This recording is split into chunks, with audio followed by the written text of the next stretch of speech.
setting you up. No comment.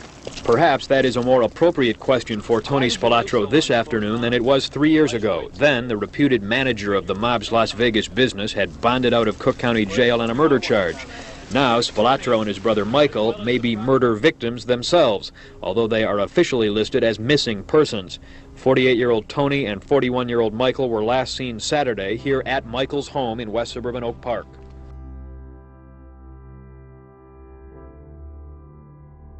The house you're looking at was located at 17 West 101 Bryn Mawr Avenue in Bensenville, Illinois. And from all outward appearances, it looks like any other suburban house. But this isn't just any other suburban house.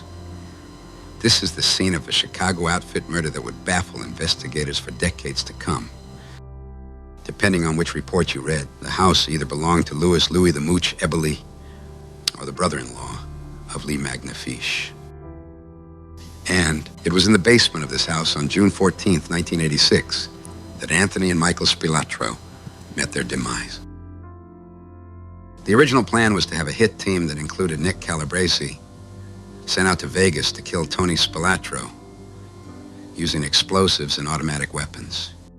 After that plan was aborted, a scheme was hatched to lure the brothers to a meeting with the promise of a promotion for Tony and having Michael become a made member of the outfit. As they drove away from Michael's South Oak Park townhouse at 1102 South Maypole around 2 p.m. on Saturday, June 14th, in Michael's Lincoln Continental, the brothers may have realized they'd run afoul of mob superiors.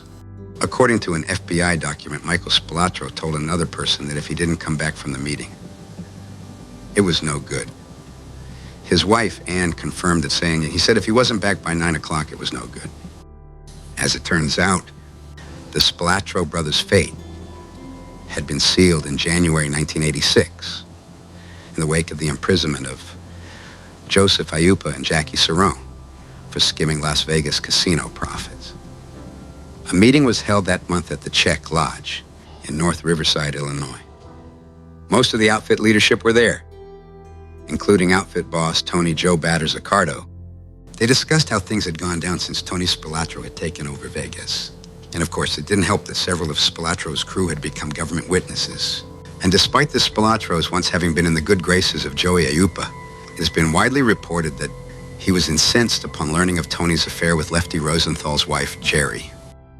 Having also been swept up in the skimming indictment, the story is that Ayupa said, "I don't care how you do it, I want him gone." Mob enforcer Rocco Infelice agreed by saying, "Hit him."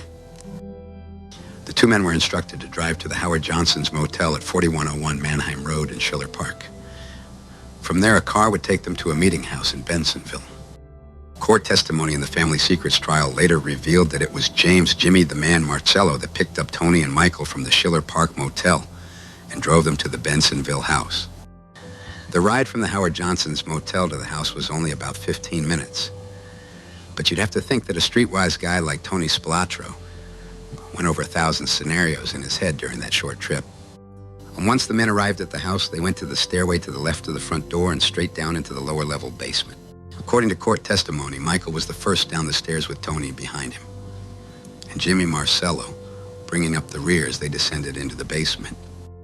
Nick Calabrese testified that he was hidden from view, but was able to reach out and grab Michael's legs on the stairs, with Marcello assisting from behind and the group of men having already pounced on Tony from the front.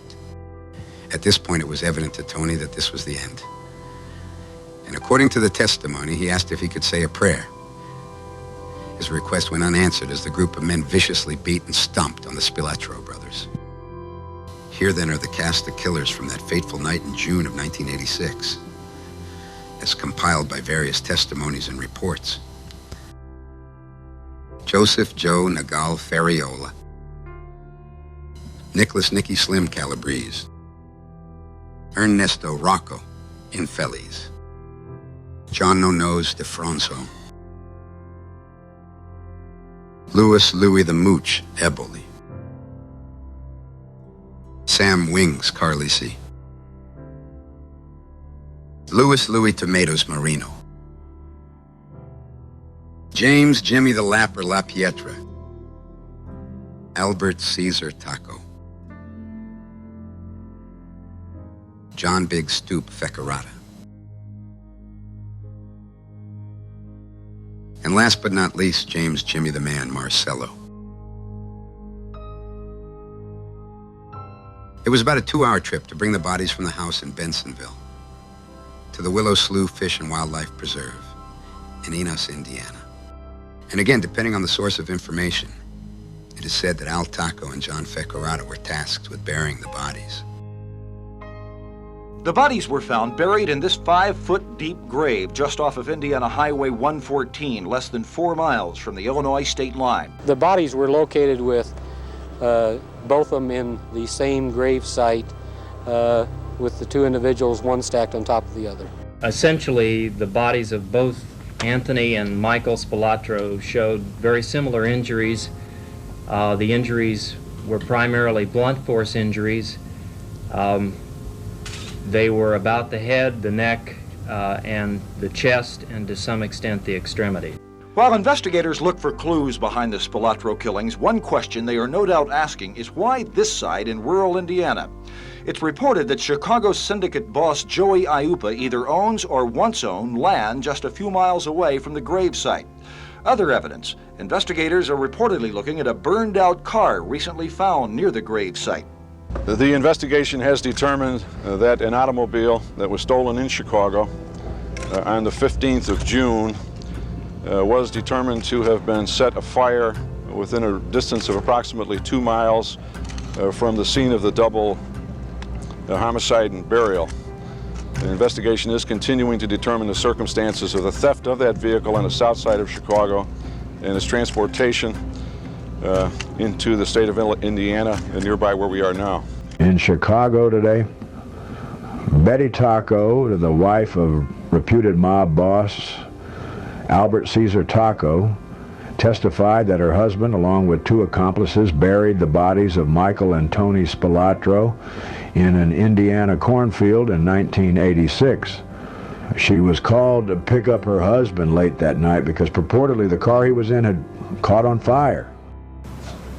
As the bodies of Anthony and Michael Spilotro were finally released by authorities, the families of the reputed mobsters learned that the Chicago Archdiocese has forbidden a public church funeral. It's not the first time church officials here have taken that stand where organized crime is involved.